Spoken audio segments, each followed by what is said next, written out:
Welcome to Pullmore, search for lost literary. It's okay, I'm you, from the future. I look so young. No way. Dang it, I'm still fat. Shut up and listen. I'm here to warn you something. There's a book that you must never read. Don't boss me. Shut up, me. Listen, this is serious. There is a book that is so vile, so evil, so despicable, that I will be responsible for the collective dumbing down of an entire generation. The Necronomicon? Ooh, but I already read that months ago. Oh, you did? Yes, we did. It was like the worst thing ever. It sucked. You can watch the review on it.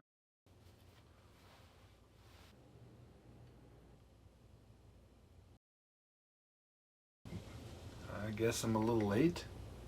You know, I don't think you understand time travel.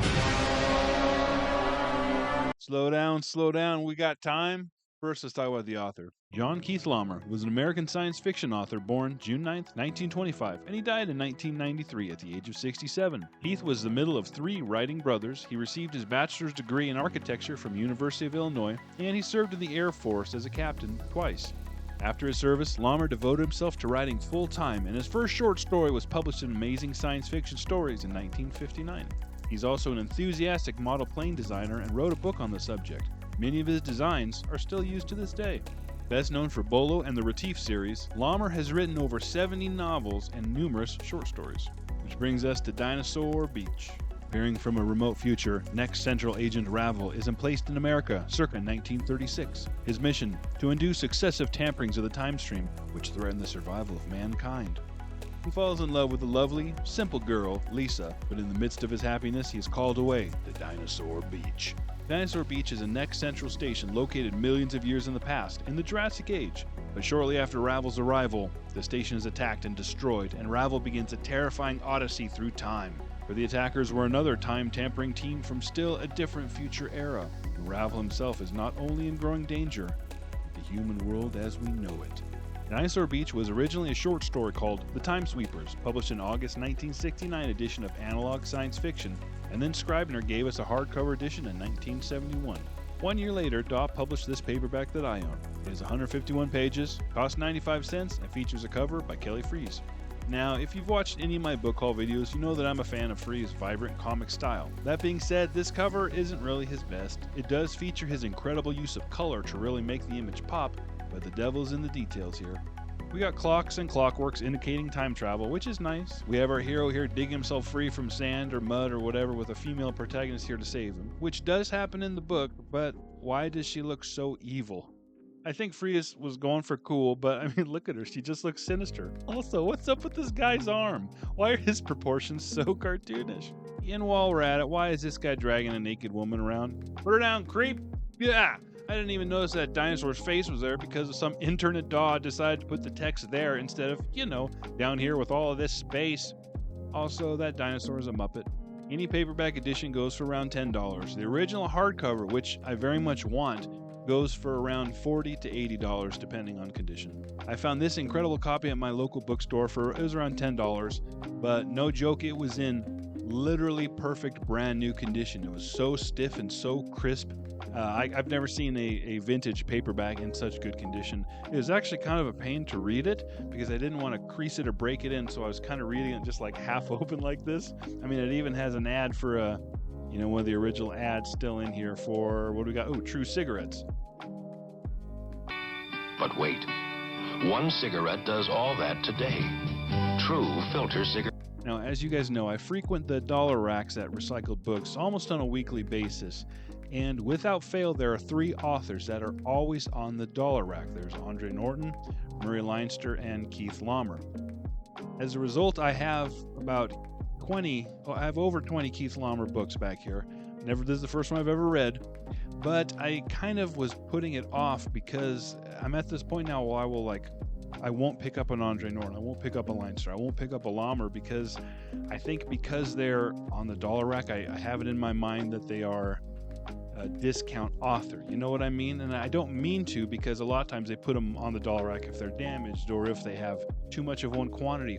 but just seeing him there constantly, I kind of had him set in, not trying to pass judgment, but had him set in my mind that maybe he just wasn't that good of an author. During my recent giveaway, I asked you guys to comment your favorite vintage science fiction author or science fiction book, and Keith Laumer came up more than any other person. I was this close to reviewing A Plague of Demons, which I actually have 2 copies of because 2 of you recommended this one and said it was fun and would be a good read.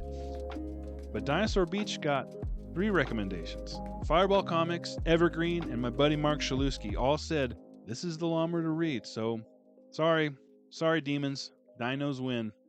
All right, I'm excited to talk about what I liked. Great Scott!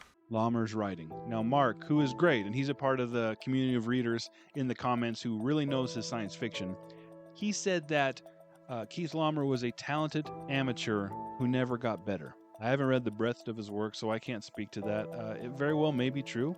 His dialogue was definitely the weakest. There were a few sections that could have really been tightened up or maybe reworded in a certain way.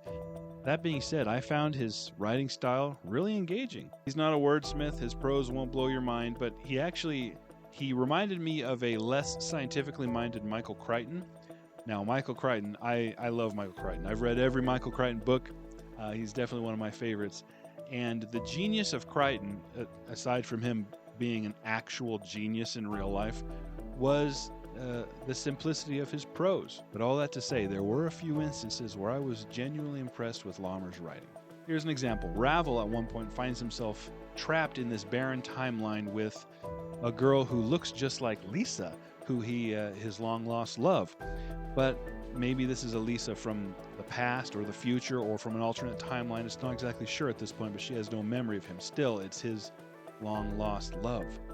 And they are both sent to this timeline. They're both discombobulated. They're confused. They're terrified. They're shaken, obviously.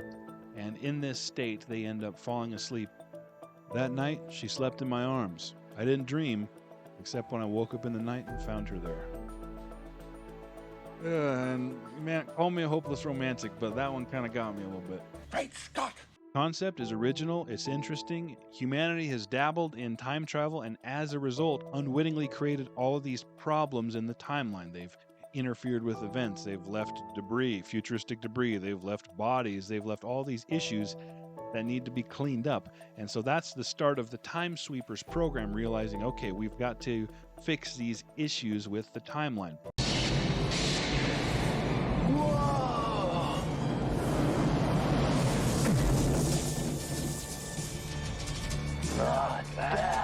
Now what Laumer says is when you put a patch over the timeline, now there are all these smaller holes that are inadvertently created, and over time those smaller holes exacerbate even further. So as humanity grows and their understanding of time travel expands, more sophisticated and nuanced programs are needed to fix these multitude of issues. And so what we have here is we have programs from different eras all converging at the same points of time, trying to fix the issues, sometimes and often in conflict with each other. This really reminded me of the TVA from Marvel Comics. We protect the proper flow of time.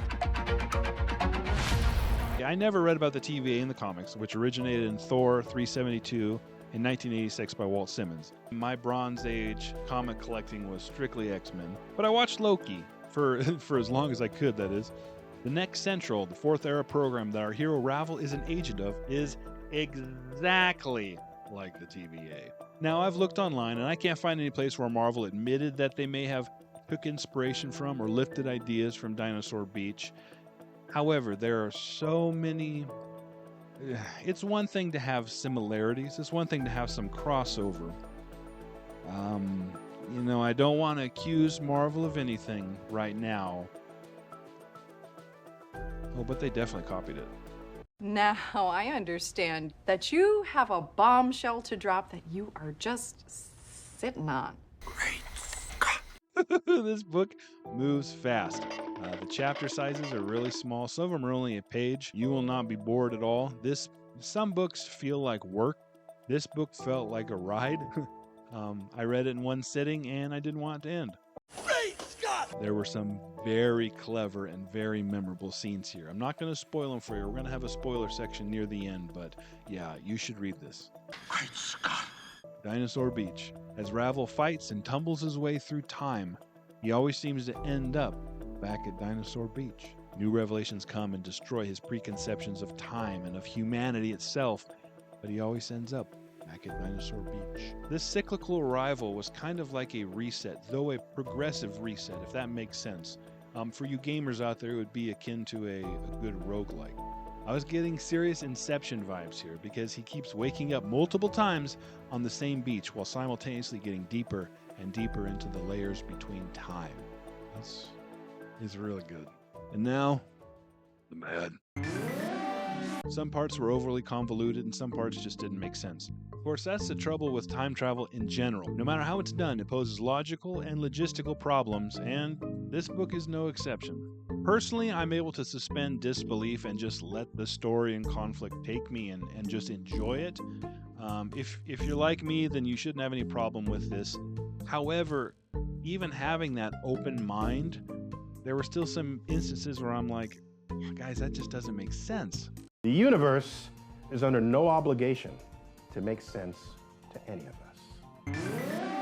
There's a little bit of Deus Ex Machina happening here, at least it appears that way.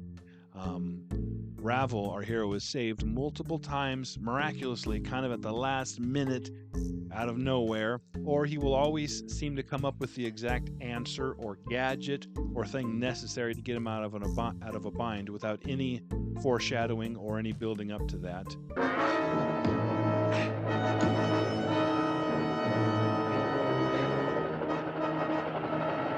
Hand me down the shark repellent bat spray.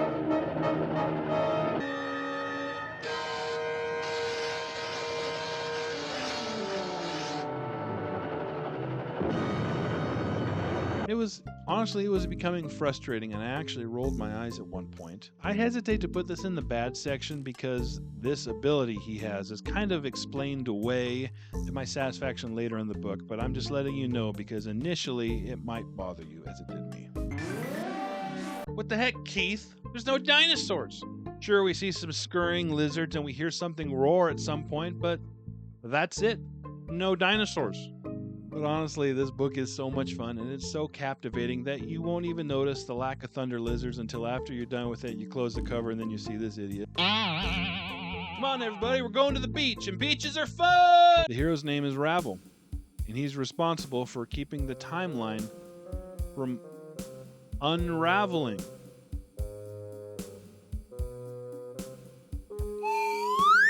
No way! Some of Lahmer's descriptive writing is kind of hilarious. It's not bad per se, it's just kind of goofy. And so I can understand people picking up amateurish vibes from him. The smell could have been sliced and sold. It could have been sliced and sold as linoleum. All the action and all the events are presented clean and efficiently. However, every time Ravel observes something, every time we're put into Ravel's mind to observe something, we are treated to metaphor and simile, and often it is very silly. Big metaphor guy. I love it.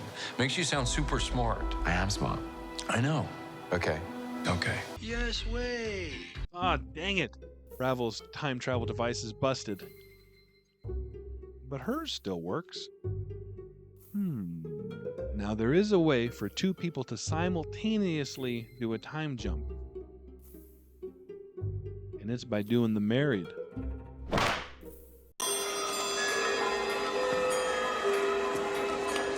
There's never enough time Never enough for what?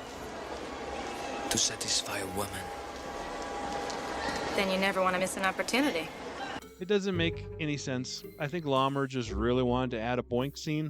Boink scene. Is it obvious that my young son is going to be watching this, so I'm kind of avoiding common vernacular? Listen, I'm as big a fan of playing Mattress Twister as the next man, but there's no skinny tango sesh that's so incredible that you travel through time! Excellent! This one's a doozy. Once again, Ravel is stranded somewhere without a time travel device. However, he knows that buried nearby is the body of another next agent, and inside that body is some tech for him to make another time jump. Okay, I'm just going to read it for you. There was nothing whatsoever left of the body, of course, not a belt buckle or a boot nail, nothing. But what I held in my hand now had survived. It was a 1-inch cube of a synthetic material known as Eternium, totally non-chronodegradable. What's more valuable, do you think? What's more valuable, you think? Eternium or unobtainium? Or how about plot armorinium? All right, I got something I want to talk about, but it is in spoiler territory. So this is a spoiler alert. Skip ahead to this timestamp if you don't want to be spoiled. Here it goes. All right, ready? Here goes. The escalation of events at the very end was literally incredible. Ravel once again finds himself on Dinosaur Beach. This time he has been thrust millions of years into the future, a millennia after the last bit of life on Earth has died. The sun is very close to Earth, though it's bloated and has grown cold. The moon has long since disintegrated, and here we are on Dinosaur Beach again. I have never seen the scope of time presented so masterfully. Man, that scene was so incredible. It was so vivid, so beautiful, and yet melancholic. I thought to myself, what a setting for the finale. But it didn't end there. The paradigm shifted and the story escalated yet again. And then again with the revelation of Ravel's true identity. I had liked this book. I had really, really liked this book.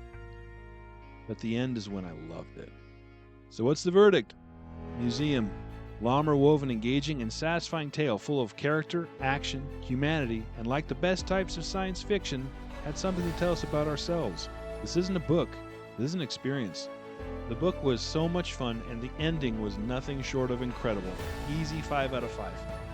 I'm going to own that hardcover, okay? I'm going to own that first edition hardcover. I'm not doing that to brag, because you know what? I don't have to brag. I don't have to. Believe it or not. I'm really rich. As always, thanks for watching. I'll see you all next time with A Man of Many Minds. We're history.